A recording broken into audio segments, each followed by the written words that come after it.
pero vamos a ver todo ese panorama para que conozcamos el contexto histórico. Y en verdad es un pasaje inusual el que les quiero compartir. No es de las primeras opciones que uno escogería para analizar y desmenuzar en estas Navidades, ¿no? Sin embargo, por eso mismo, por lo que seguramente se las hará diferente y un tanto exótico, ¿no? Además de que en este mes es importante conocer pasajes como este que vamos a ver, ya que de manera tan asombrosa culminan en la profecía, la predicción del nacimiento virginal del Señor Jesucristo, de Manuel. Eso es lo que vamos a ver el día de hoy, hermanos. En este caso, el profeta Isaías fue llamado por Dios para que proclame juicio que vendría sobre Judá debido a su pecado. Eso, muchas historias como esas vemos en el Antiguo Testamento, pero vamos a ver esta en particular, ¿no? Y vamos a ver cómo se revela la verdad del siervo de Jehová. Así que, bueno, nuestro pasaje nos relata la historia del rey Acaz de Judá. De ahí parte todo. El rey Acaz de Judá, quien se enfrenta a una amenaza de invasión por parte de Israel y Siria. Hermanos, si alguien me puede dar un vasito de agua porque luego se me seca la boca. Muchas gracias. Se enfrenta el rey Acaz a la invasión por parte de Israel y de Siria. Entonces, ¿qué es lo que pasa? Que Dios envía al profeta Isaías para tranquilizar a Acaz y ofrecerle también una señal de su protección, ¿no? Un hijo que traerá consigo la salvación y la protección de Dios para su pueblo Judá. Así que démosle lectura a Isaías 7 del 1 al 16.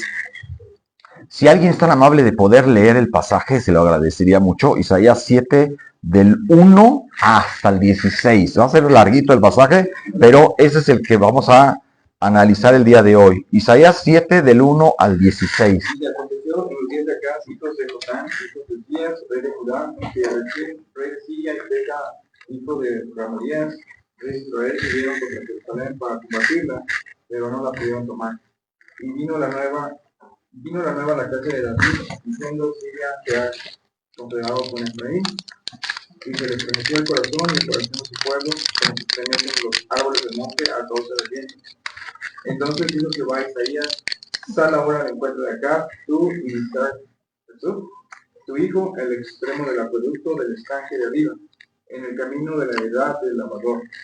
Y dile: guarda y repósate, no temas que se turbe tu corazón a causa de estos dos cabos de Pisón que humean, por el ardor de la ira de Rezín y de Siria, y del hijo de Ramalías.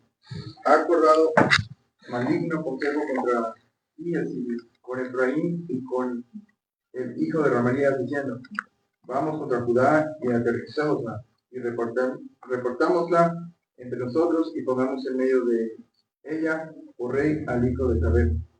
Y por lo tanto Jehová, el Señor, dice así: no subsistirá ni será, porque la cabeza de Siria es Damasco, la cabeza de Damasco Rezín, y dentro de 75 años Efraín será quebrantado hasta dejar de ser su pueblo, y la cabeza de Efraín en Samaria, y la cabeza de Samaria el hijo de Ramalías, y vosotros no creyereis, de cierto no permaneceréis. Habló también Jehová acá, diciendo: pide para ti señal de Jehová tu Dios, demandándola, ya sea de abajo en lo profundo o de arriba en lo alto. Y respondió acá: no pediré y no tentaré a Jehová. Dijo entonces Isaías: oíd ahora, casa de David, o es poco el ser molestos a los hombres, sino que también lo seáis a mi Dios. Por tanto el Señor mismo os dará señal. He aquí que la Virgen concebirá y dará a luz un hijo, y llamará su nombre Emmanuel. Comerá la mantequilla y miel hasta que sepa de escuchar lo malo y escoger lo bueno. Porque antes que el niño sepa de escuchar lo malo y escoger lo bueno, la tierra de los reyes que tú temes será abandonada. Amén. Gracias, hermano. Bastante texto, ¿verdad? Bastante texto que hay que analizar hoy. Bueno, para comprender mucho mejor de este pasaje, necesitamos forzosamente conocer el contexto histórico de los sucesos, ¿no? Así que, ¿qué está sucediendo en este pasaje? A manera de contexto, como ustedes sabrán, voy a irme lo más rápido posible. La era de la monarquía se distinguió por sus tres reyes, que fueron, ya saben ustedes, David, Saúl primero, luego David, luego Salomón. Después de esto hubo un reino dividido entre Israel y Judá. Israel entonces se volvió el reino del norte y Judá el reino del sur. Tomen siempre en cuenta eso. Ahora, después del rey Salomón, ¿por qué se dividió el reino en dos? El reino del norte y del sur. se dividió debido a conflictos políticos y religiosos, ¿no? Después de la muerte de Salomón, su hijo Roboam sube al trono y debido a la dureza y falta de sabiduría para gobernar, el pueblo del norte, liderado por Jeroboam, se rebela, forma el reino del norte, conocido como Israel, con su capital en Samaria. Y mientras tanto, el reino del sur, conocido como Judá, permanece fiel a la familia de David y a la dinastía de Salomón, con su capital en Jerusalén. Fíjense bien, Samaria es capital de Israel al norte y Jerusalén, la capital de Judá, al sur. Y esta división del reino ocurrió alrededor del 930, más o menos antes de Cristo. Así que tomen en cuenta siempre esto, hermanos. Israel era el reino del norte y Judá el reino del sur. Siempre, Israel norte, Judá o Jerusalén al sur. Y bueno, ¿qué es lo que está pasando en Israel, en el reino del norte? Todos los reyes que gobernaron Israel, todos eran adoradores del becerro de oro, lamentablemente. Todos fueron malos. Ninguno de ellos agradó al Señor. Y Dios había tolerado tantas vidas malvadas e idólatras de su propio pueblo, no solamente durante una década ni tres, sino durante alrededor de 2 siglos. Estuvo aguantando el Señor tanta perversidad del reino del norte. Y cuando no respondían a los profetas que Jehová les enviaba, estos eran juzgados. ¿Qué sucede? Durante el reino de Oseas, el Señor lleva a los asirios contra Israel. Acuérdense, Israel al norte, lleva a los asirios contra Israel y este reino del norte es destruido. Pero bueno, muchas muertes, muchos otros fueron llevados cautivos a Asiria. Y aunque el Señor fue asombrosamente paciente con Israel, el juicio les llegó tarde o temprano, ¿no? Y ahora, por su parte, ¿qué es lo que estaba sucediendo en el reino del sur? En contraste con el norte, que no tuvo reyes rectos, el sur sí tuvo algunos que trataron de obedecer al Señor. Y esto explica por qué el reino del sur duró un poco más, por qué la mayor duración del reino del sur. Así que cuando los asirios barrieron y aplastaron a Israel en el norte, Dios preservó a Judá. ¿Están captando? Así que lo que vemos en parte de todo el libro del profeta Isaías es que este gran hombre de Dios sigue la misión y el llamado del Señor para predicar y confrontar al pueblo rebelde que había en Judá, en el reino del sur. Varios profetas fueron enviados, unos al norte y otros al sur. En el caso de Isaías fue al reino del sur. ¿Y cuándo comienza Isaías su llamado? Desde cuando muere el rey Usías. Ahí es cuando muere y Dios llama a Isaías. Y es así como Jotam, el hijo de Usías, le sucede en el trono y reina durante 16 años en Judá, en el sur. Reina durante 16 años. Y Jotam es mencionado en el segundo libro de Reyes como un rey que hizo lo recto delante de los ojos del Señor.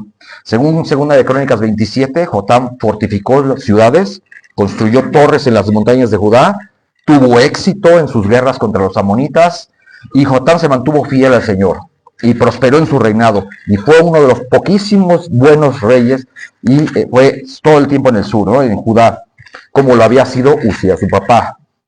Y algunos años después, Acaz, el hijo de Jotam el rey recto, tiene un hijo, Acaz le sucede en el trono en el año 735 a.C. y reina también durante aproximadamente 16 años. Pero resulta un mal rey. Y vamos también, hombre. Y resulta un pésimo rey. Ahora veamos lo que sucede en Segundo de Reyes 16 del 1 al 4. Pongan un separador ahí. Les recomiendo poner un separador ahí en Segundo de Reyes 16 del 1 al 4. Vean lo que dice. Segundo libro de Reyes 16 del 1 al 4. ¿Qué dice? En el año 17 de Peca, hijo de Remalías, todo esto en el norte, comenzó a reinar. Mientras esto pasó en el norte, Peca, hijo de Remalías, gobernando, comenzó a reinar Acaz, hijo de Jotam, rey de Judá, en el sur. Siempre toman en cuenta esto, Mientras Peca en el norte, Acaz en el sur. Cuando comenzó a reinar Acaz, era de 20 años, solo de 20 años, y reinó en Jerusalén 16 años, ¿y qué? No hizo lo recto ante los ojos de Jehová su Dios, como David su padre. Antes anduvo en el camino de los reyes de Israel, o sea, los norteños, y aún hizo pasar por fuego a su hijo, según las prácticas abominables de las naciones que Jehová echó de delante de los hijos de Israel. Y asimismo sacrificó y quemó incienso en los lugares altos y sobre los collados y debajo de todo árbol frondoso. ¿Qué pasa aquí? Que Acaz es rebelde y perverso. Y vean, es alguien que no solo menosprecia a Dios, sino que introduce prácticas paganas en el culto de Jehová en Jerusalén, como la adoración a Baal y esta cosa que acabamos de leer, la aberrante quema de niños como ritual a Moloch. Yo siempre he querido saber quién en su sano juicio echó a un bebé a las brasas ardiendo. De veras, yo creo que solamente alguien endemoniado hace eso, ¿no? Nada que ver con Jotam. ¿Ves que Dios no tiene nietos? Si un hombre adora al Señor, no garantiza que su hijo lo va a hacer. Puede su hijo salir perverso, ¿no? Así que solamente eso es algo personal. La salvación es personal. Así que lo que tenemos aquí en este capítulo 7 de Isaías es esto. Resulta que hay una guerra civil entre Judá, los del sur, e Israel, los del norte, ¿no?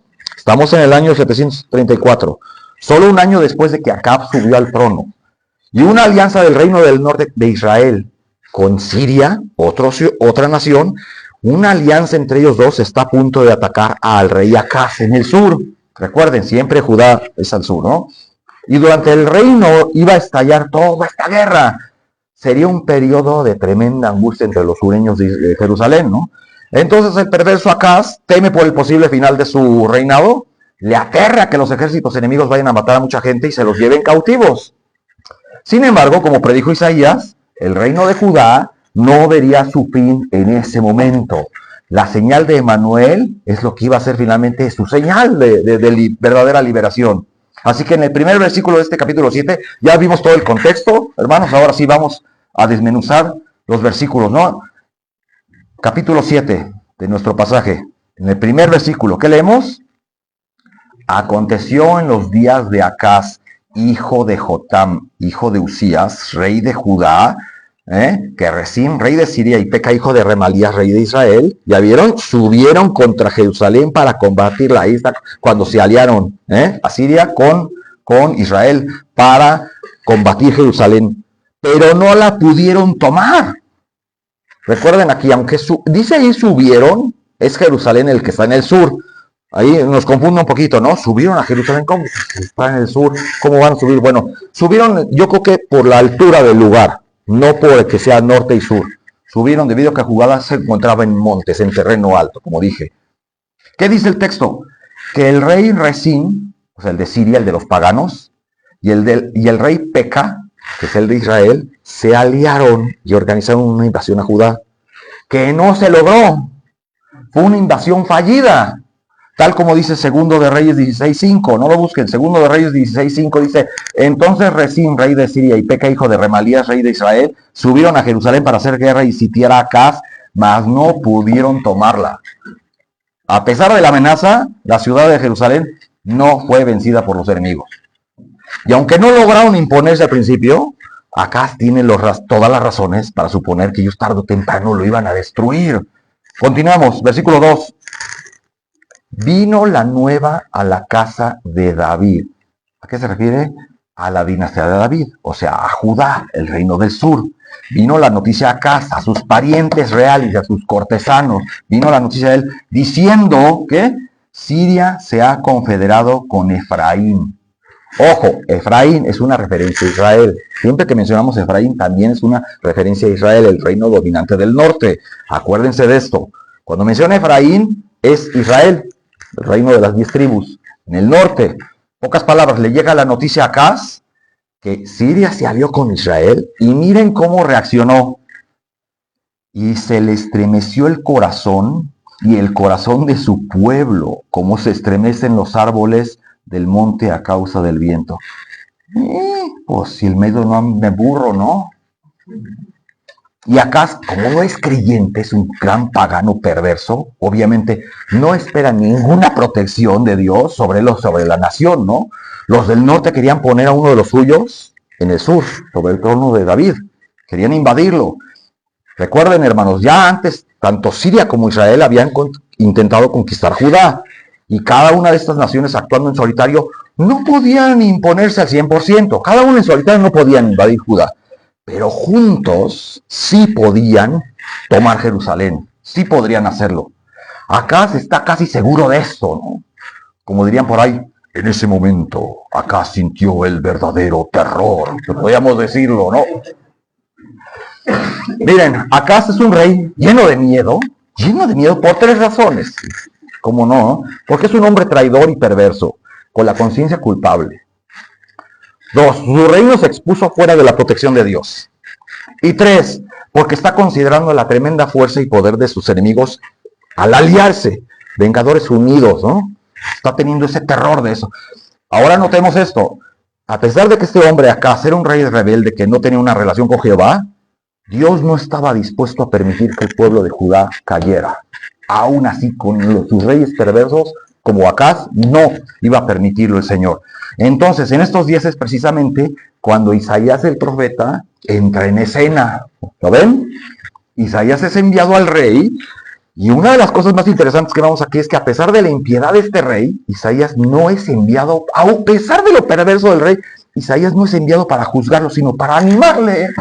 ¿Pueden creerlo? ¿Cuánta paciencia tiene Dios aún con los incrédulos, no es cierto? ¡Cuánta paciencia! Y aquí tenemos un ejemplo eminente de la misericordia preventiva, podríamos decirlo, misericordia preventiva de Dios hacia alguien que ni le preguntó ni buscó ayuda. Entonces Dios se encuentra muy a menudo, lo hemos visto a lo largo de la historia, Dios llama a menudo a aquellos que ni siquiera lo buscan, casi como rogándoles, ¿no? Reconcíliate ya conmigo, el Señor los busca. Pues mucho más le van a encontrar a aquellos que sí lo buscan. Si Dios muchas veces está llamando al que no quiere y al que no quiere, mucho, con más razón lo va a encontrar el que de verdad, de corazón le busca, ¿no es cierto, hermanos? Vamos al versículo 3. Entonces dijo Jehová a Isaías, ahí está, entra en acción Isaías, y le dice el Señor, sal ahora al encuentro de Acaz, tú y Sear-Jasub tu hijo.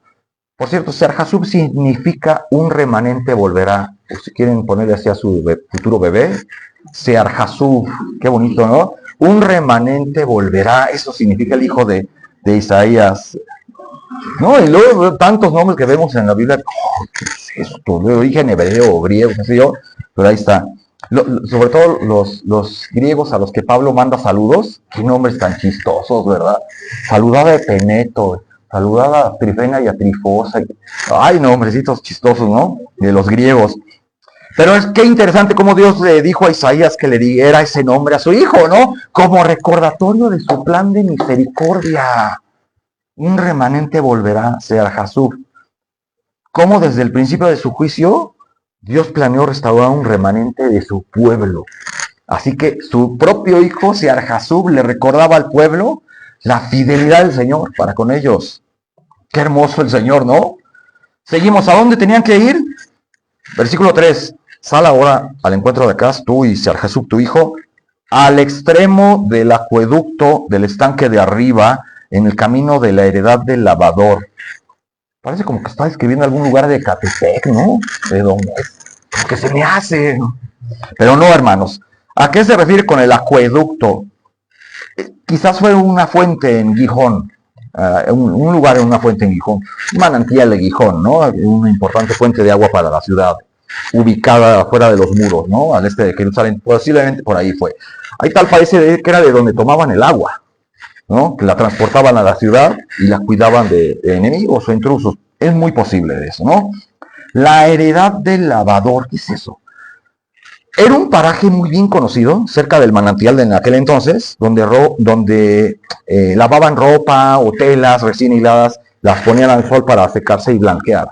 En fin, después de este breviario cultural, regresamos al punto. Como les mencioné hace un momento, hermanos, como Dios no está dispuesto a entregar el reino de Jehová al cautiverio en el sur, Dios quiere alentar al rey, a pesar de su perversión, Dios quiere alentar al rey, Acaz, para que no realice ninguna alianza desesperada, ninguna alianza imprudente con cualquier pueblo pagano, ni con su rey, ni nada de eso. Entonces ahora veamos, versículo 4, veamos lo que el Señor le encargó a Isaías que le diga a este rey.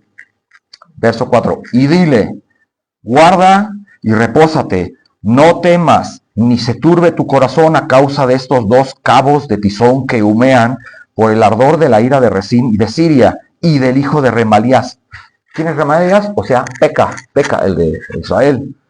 Estos dos reyes, los del norte, y sus fuerzas, aunque se oyen como amenaza, ¿no? Como que parecen amenazar con una destrucción total en el sur, no iban a poder hacer mucho daño, ya que, ¿qué dice Isaías? No son tizones enteros, solo son pedazos, pequeños pedazos o puntas de ellos sacadas del fuego, en el cual hay más humo que fuego, y el fuego será pronto extinguido. O sea, tiene más espectáculo y terror que fuerza. Mucho ruido y pocas nueces, ¿no? Siendo su poder muy desperdiciado y casi consumido. Eso es lo que está diciendo en este versículo, hermanos. Isaías en pocas palabras le dijo al rey, tú tranquilo, esos dos del norte solo son dos faroles. Eso está diciendo, solo son faroles. Unas palabras de ánimo muy parecidas, dice el profeta más adelante en Isaías 35:4, ¿qué dice? Isaías 35:4, decid a los de corazón tímido, esforzaos, no temáis, he aquí vuestro Dios viene con venganza. La retribución vendrá de Dios mismo, mas Él los salvará. Son palabras de consuelo y de ánimo, hermanos. Y vamos a seguir con lo que le dice Isaías al rey. Versículo 5. Ha acordado maligno consejo contra ti el sirio, con Efraín. Efraín, acuérdense, ¿cómo les dije? Israel. Efraín es Israel. Ha acordado maligno consejo contra ti el sirio, pues de los sirios, claro, con Efraín, o sea, Israel, y con el hijo de Remalías. ¿Quién es? Peca. Es Peca, el rey Peca, diciendo, ¿qué nombrecito, verdad? Diciendo entre ellos, vamos contra Judá y aterroricémosla y repartámosla entre nosotros y pongamos en medio de ella por rey al hijo de Tabil. Eso están planeando. ¿Qué no sabemos quién fue ese hijo de Tabil? Unos dicen que era un capitán. Seguramente iba a ser un rey títere. Seguramente un rey títere que ellos querían poner. ¿Para qué? Para hacerse cargo de todo detrás de bambalinas. Mientras este rey títere está ahí, nada más dando discurso. Como el dedazo, ¿no? Como el dedazo que aquí vemos muchas veces en los políticos. Lo importante aquí era hacerle saber a Acaz que no debía de temer. Ese es el punto, no pierden el punto. La esencia de todo es, el mensaje de Isaías es decirle a Acaz que no deba de temer. No había necesidad de que tuviera miedo porque sus enemigos se estén aliando en el norte. Dios ya había determinado entonces que la aventura de los enemigos de Acaz iba a fracasar y que no prevalecerían. El problema era este. Si Acaz era hostil contra Dios, ¿cómo lo iba a creer? ¿Cómo le iba a creer a Isaías? Cuando tú le compartes a alguien hostil, ¿cómo te va a creer? Pues ese ya no es tu problema, es algo espiritual. No puedes tú convencer a nadie de que tiene que creer. Pero ¿cómo se convencería este rey en ese momento de que lo que estaba diciendo Isaías era verdad? Y aquí está una enseñanza muy fuerte, hermanos, que nos deja este capítulo. Hermanos, Dios nunca le ha pedido a nadie que crea algo que no tenga una base sólida. Repito, Dios nunca le ha pedido a nadie que crea algo que no tenga una base sólida. La fe no significa dirigirse ciegamente a algún barranco y decir, lo hago porque estoy confiado, y ya. No, eso sería actuar con insensatez, ¿no me creen? Dios nunca nos pide que hagamos tal cosa. El Señor no está pidiéndole al rey que crea simplemente porque lo dijo un profeta. Y ese era el problema de Acaz, que nunca había tomado en serio al Señor. Vamos a ver, versículos 8 y 9. Continuemos con las palabras de Isaías al rey. Porque la cabeza de Siria es Damasco, los sirios, y la cabeza de Damasco, Resín. O sea, aquí, si seguían siendo y no avanzarían ni ensancharían sus territorios, poseyéndose Jerusalén y el reino de Judá, según sus designios, que dice, y dentro de 75 años Efraín, o sea, todas estas 10 tribus de Israel, será quebrantado hasta dejar de ser pueblo. O sea, Israel iba a caer tarde o temprano. ¿Por qué? Por su idolatría. Ya ven, ningún rey fue bueno. Todos los reyes fueron perversos. Ahí está. Tarde o temprano, Israel en el norte iba a caer. Y la cabeza de Efraín es Samaria. Recuerden que Samaria es la capital de Israel, ¿no? Y la cabeza de Samaria, el hijo de Remalías. ¿Qué es eso? O sea, Peca, el rey de Israel en esos momentos. ¿Y cómo concluye este hombre de Dios a Acaz? Isaías le da su veredicto que aplica en lo espiritual, pero a todo hombre, en todos los lugares y en todas las épocas. Es lo maravilloso, ¿verdad? ¿Qué dice? Si vosotros no creyereis, de cierto no permaneceréis. un mensaje que se aplica a toda la gente y todas las generaciones. Si no crees, no permaneces. Seguimos. Le vamos ahora a lo que dicen los versículos del 10 al 11 de este capítulo 7 de Isaías 10. Habló también el Señor a Acaz, diciendo, y aparte todavía le dice estas palabras, pide para ti una señal de parte de Jehová tu Dios, demandándola, ya sea de abajo en lo profundo o de arriba en lo alto. Vean cómo el mensaje de Isaías no apela a Acaz, lo cual se le dio de pura gracia divina, este mensaje. Se le dio a Acaz una nueva oportunidad de creerle al Señor. El profeta lo está desafiando a pedir una señal de parte de Dios, a fin de que le quede bien claro de una vez por todas que era realmente Jehová el que estaba detrás de las palabras del profeta. Todavía le da la oportunidad a Acaz. En otras palabras, la fe, y solo la fe en el Dios vivo y verdadero, haría que Judá y la casa real de David salieran vencedores, ¿no? Salieran vencedores en este delicadísimo trance en el momento de la historia, ¿no? Para proyectar su existencia en el futuro. Tan simple, la decisión iba a recaer en Acaz. Que él diga, sí quiero ver señal. Tienes la oportunidad de creerle a Dios y confiar en la palabra profética del Señor, ¿no? Por medio del profeta Isaías. O caer en manos del enemigo, si quieres. Es tu decisión, ¿no? O quieres creerle a Dios, o haz la alianza con quien quieras, pero vas a caer. O lo que es peor, todavía a nivel espiritual, endurecer su corazón aún más. Tiene la opción acá, es que por lo general nuestro corazón perverso se inclina a no creerle al Señor y mejor usar métodos humanos, ¿no? Vamos al Salmo 95, De verdad, no por nada el Señor nos recuerda estas palabras en el Salmo 95, del 6 al 9. Y eso es algo también que se aplica a todas las épocas, ¿no? Como el Señor nos está hablando a nosotros. Salmo 95, del 6 al 9, que dice, venid, adoremos y postrémonos, arrodillémonos delante de Jehová nuestro Hacedor, porque Él es nuestro Dios, nosotros el pueblo de su prado y ovejas de su mano. Si oyeres hoy su voz, ¿qué? No endurezcáis vuestro corazón, como en Meriba, como en el día de Masá, en el desierto, donde me tentaron vuestros padres, me probaron y vieron mis obras. ¿Cómo ves, amigo, amiga que me escuchas? Una batalla perdida te puede costar todo aquí en el mundo terrenal. Una bronca con algún adversario. Pero un endurecimiento de corazón te puede llevar a juicio divino eterno. Ahí está la diferencia. Así que, ¿qué es lo que hace Acaz? Renuncia todavía el hombre orgulloso, soberbio, renuncia a tal demostración que se le ofrece de parte de Isaías y escudándose detrás de lo que llamamos una excusa piadosa.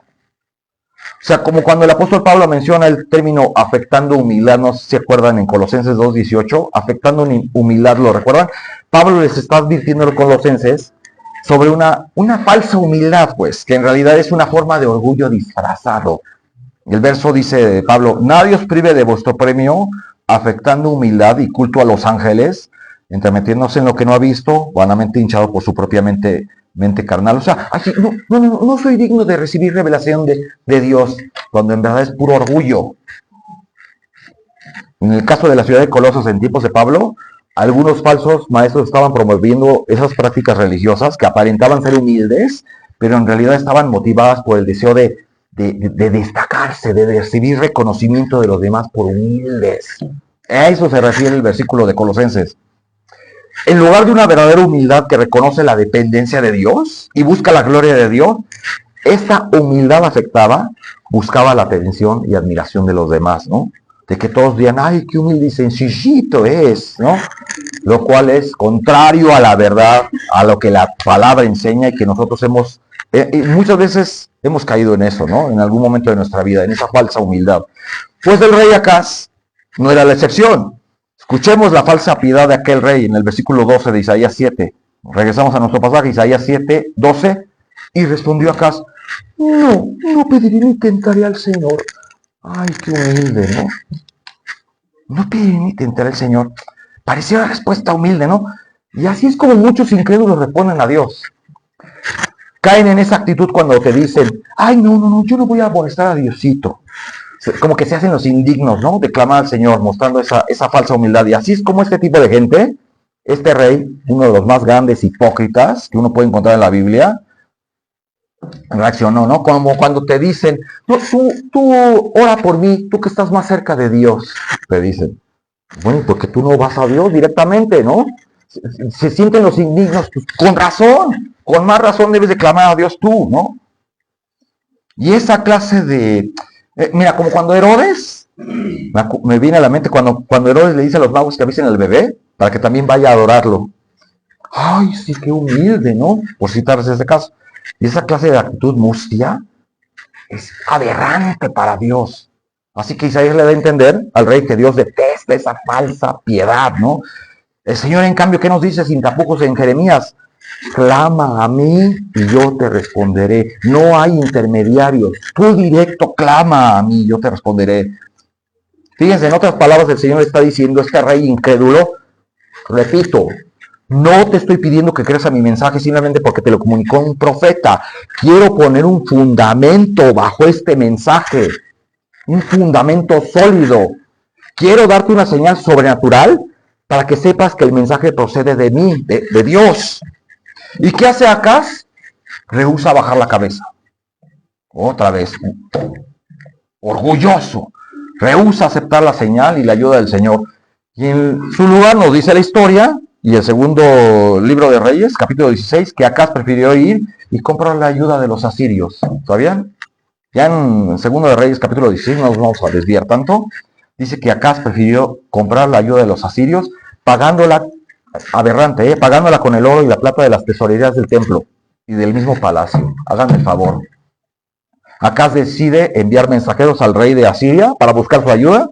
Acaz toma el oro y la plata de la tesorería del templo y del palacio real para enviar como tributo al rey de Asiria. Grandísimo hipócrita, ¿no? Con la esperanza de que esto le ayude contra sus enemigos. Eso hace Acaz.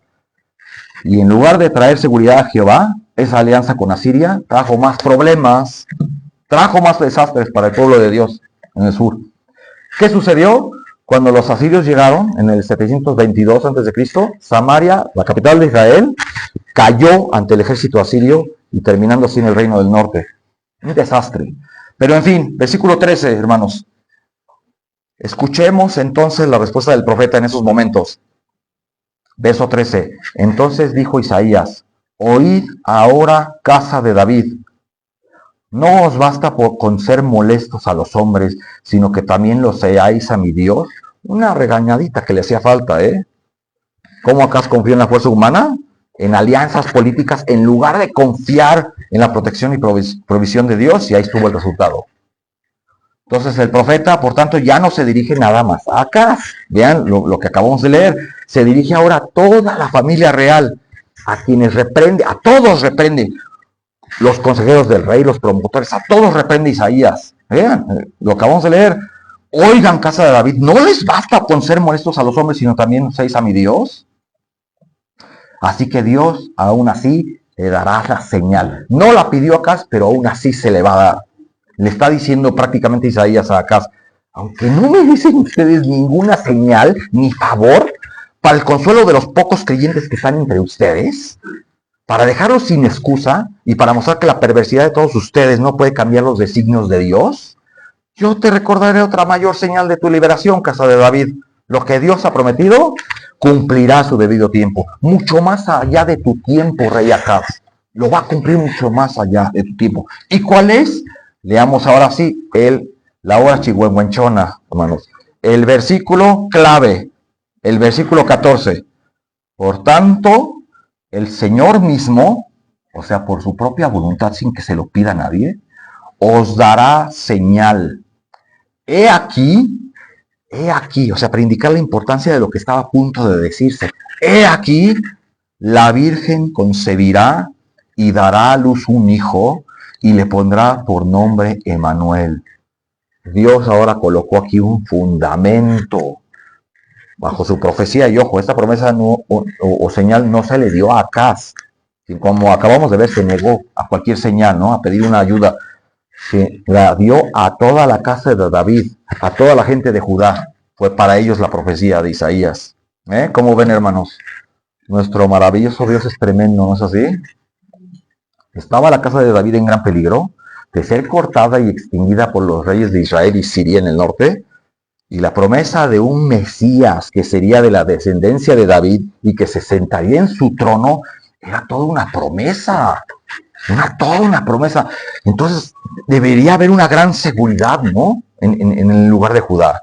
Una gran seguridad que esa casa no se iba a extinguir. La casa de Judá no se iba a extinguir como lo que pasó con Israel, ¿no? Porque era un remedio adecuado contra todos esos temores. Agreguemos que esa señal supone no solo la preservación de la casa de David, sino que también la de toda la ciudad, nación y tribu en la cual el Mesías había de nacer. No había motivo para temer la ruina que ahora amenazaba de sus enemigos en el norte.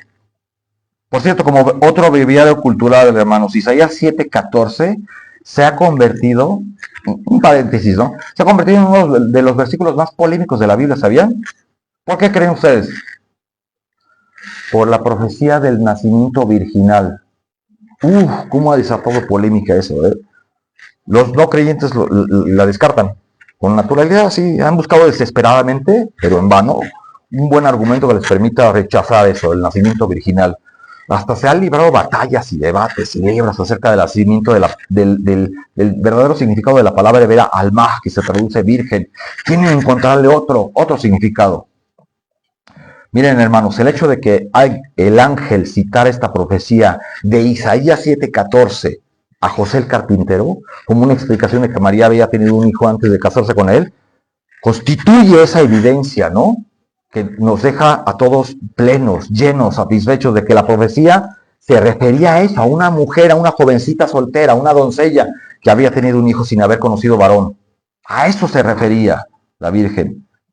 Cómo esta perspectiva mesiánica estaba fundada en la promesa del Señor a la casa de David, ¿no? Es decir, de una escritura profética que contenía el principio de la esperanza mesiánica a Judá, iba a ser aplicada en ese momento al reinado del rey Acaz, ¿no? Por dar otro caso, las palabras que Natán el profeta, ¿no?, le revela a David en 2 de Samuel 7:16, 2 de Samuel 7:16, vean lo que dice, Natán le revela al rey David, 2 de Samuel 7:16, y será afirmada tu casa y tu reino para siempre delante de tu rostro, y tu trono será estable eternamente. ¿Cómo eternamente si son reyes humanos mortales, no? Y cuando la alianza entre Israel y Siria se rompiera, el niño aún sería joven. O sea, hay más cosas detrás de la profecía.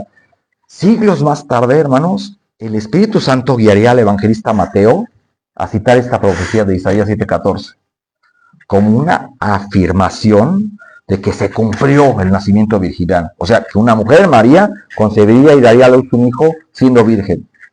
Y todo esto sería verdad. ¿Cómo fue la primera entre muchas profecías sobre el Mesías dadas por Isaías, no?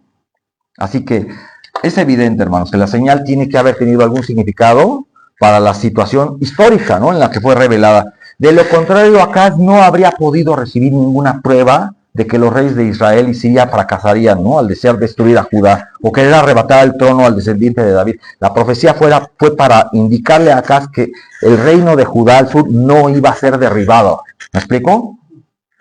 Y por si fuera poco, hermanos, todo esto iba a ser una demostración de que en verdad Dios es soberano. Eso es otro punto importante. Dios es soberano y Él controla todos los sucesos.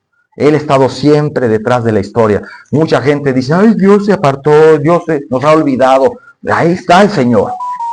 Ahí está el Señor. Y lo que nos pase muchas veces es una jalada de orejas, ¿sí o no? O un juicio, cuando es muy fuerte, un juicio sobre la nación. Así que esta señal implica el nacimiento y el nombre del niño, que sería Emanuel, cuyo significado, ¿cuál es?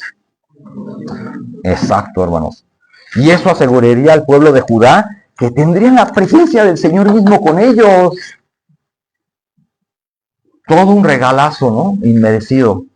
Y el significado de este nombre, ¿cómo debió indicarle al profeta Isaías? Que ese nacimiento, por encima de las circunstancias históricas del tiempo, señalaba la intervención de Dios mismo ahí, en una historia futura con la llegada de este niño. Un niño que como Mesías establecería el reino mesiánico y definitivo. Qué precioso, hermanos.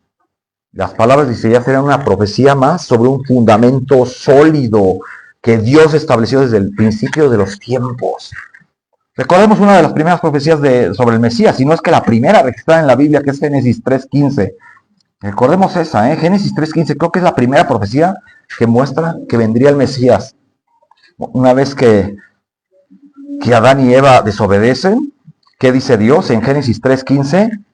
Y pondré enemistad entre ti y la mujer, y entre tu simiente y su simiente. Su simiente es decir, Cristo. Él te herirá en la cabeza. Se lo estoy diciendo, creo que al diablo, ¿no? Él te herirá en la cabeza y tú le herirás en el calcañar. Ya estaba ahí la profecía. De este modo, la profecía de Emmanuel iba ya más allá del tiempo, ¿no? Más allá del tiempo y del espacio, cuando se pronunció. Imagínense, como aproximadamente 730 años antes de que se cumpliera. ¿Quién hace eso? ¿Quién profetiza así?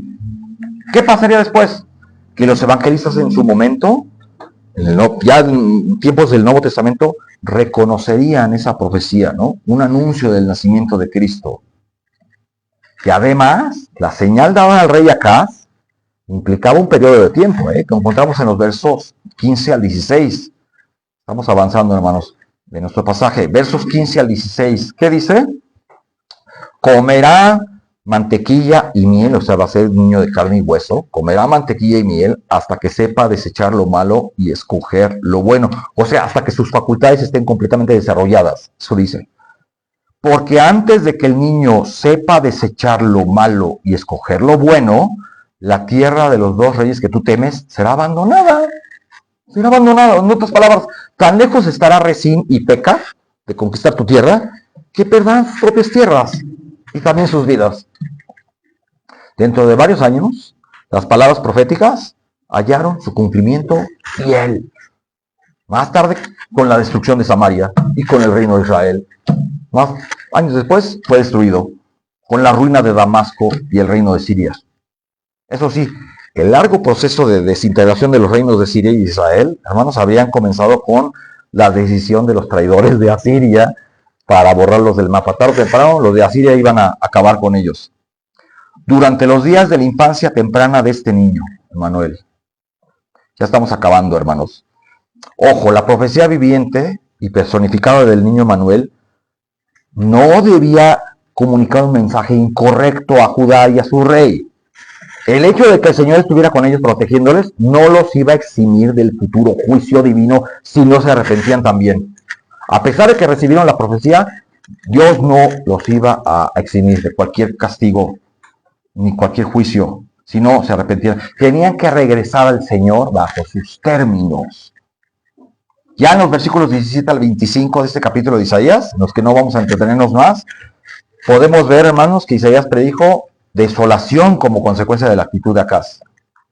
Como Isaías habla del juicio que vendría sobre el reinado de Judá, y debido a su desobediencia, ¿no?, y falta de fe en Dios, iba a caerles. Isaías profetiza que el Señor traerá sobre Judá y su pueblo días de aflicción y angustia, ¿no? Y que iba a venir en forma de invasiones, de naciones extranjeras, iba a caer. Y menciona que en estos días la tierra quedará desolada y la gente tendrá que depender de la agricultura para sobrevivir, ya que las tierras de pastoreo iban a ser invadidas por espinos y zarzas.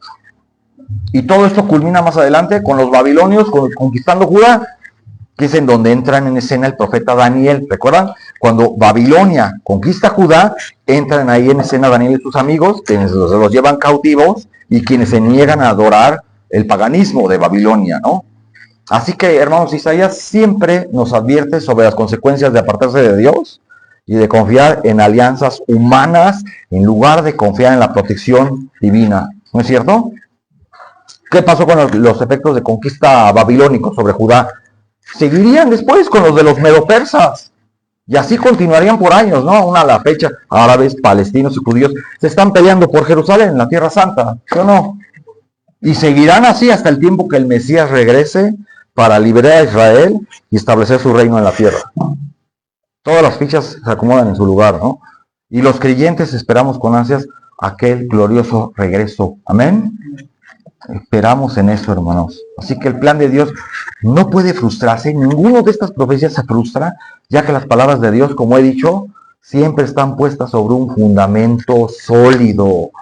La traducción de Dios con nosotros, como tuvo un mensaje para Judá en su tiempo de que Dios iba a proteger esa nación, aún así con los ataques y las invasiones, Dios iba a proteger esa nación. Y tiene un mensaje espiritual para nuestro tiempo, ¿no?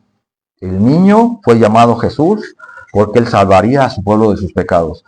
Él no podría salvar a nadie de sus pecados a no ser que él mismo fuera Emmanuel, Dios con nosotros. Amén.